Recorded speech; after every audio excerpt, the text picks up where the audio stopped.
국회가 정치, 외교, 통일, 안보 분야를 시작으로 대정부 질문에 나섰습니다. 첫날인 오늘은 특검과 대일 외교 등을 놓고 정부 측과 야당의 설전이 벌어졌습니다. 취재기자 연결합니다. 최지수 기자. 네, 한덕수 국무총리와 한동훈 법무부 장관 등 정부 관계자들이 참석한 가운데 국회는 오후 들어 대정부 질문에 돌입했습니다. 우선 질의가 집중된 대상은 한 장관입니다.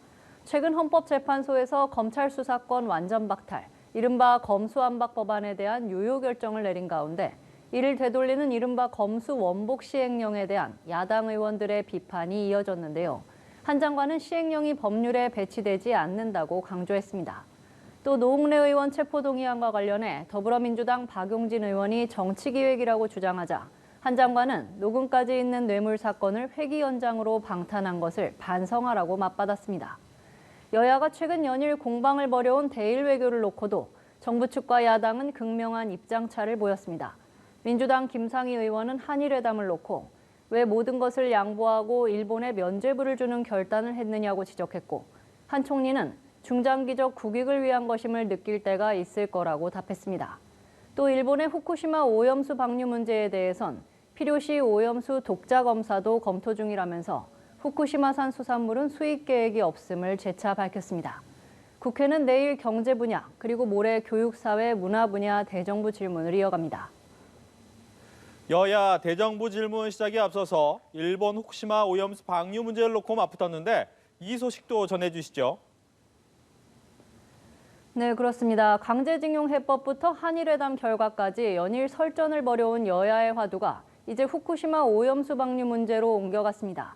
더불어민주당은 일부 의원들을 중심으로 후쿠시마 방문을 추진 중인 가운데 국민의힘은 거짓 선동이라고 비판했는데요. 김기현 대표의 발언 잠시 들어보시죠. 일본 언론에 근거한 민주당의 거짓 선동이 계속되고 있어 참으로 어이가 없습니다. 거짓말 정치가 아닌 진심 정치로, 민생 정치로 돌아오기를 부탁드립니다.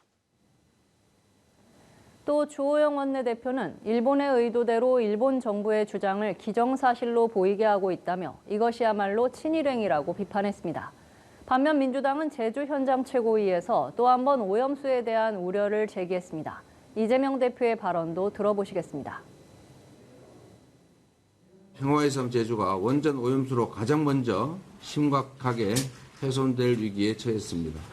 이번 한미 정상회담에서 이 문제를 정식 의제로 끌어올려 미국의 전향적 입장을 이끌어내야 할 것입니다. 박홍근 원내대표는 정부의 명시적인 로드맵이 필요하다면서 국제해양재판소 잠정조치 요구 제소를 비롯해 정부는 가능한 모든 조치를 동원해야 한다고 덧붙였습니다. 지금까지 국회에서 전해드렸습니다.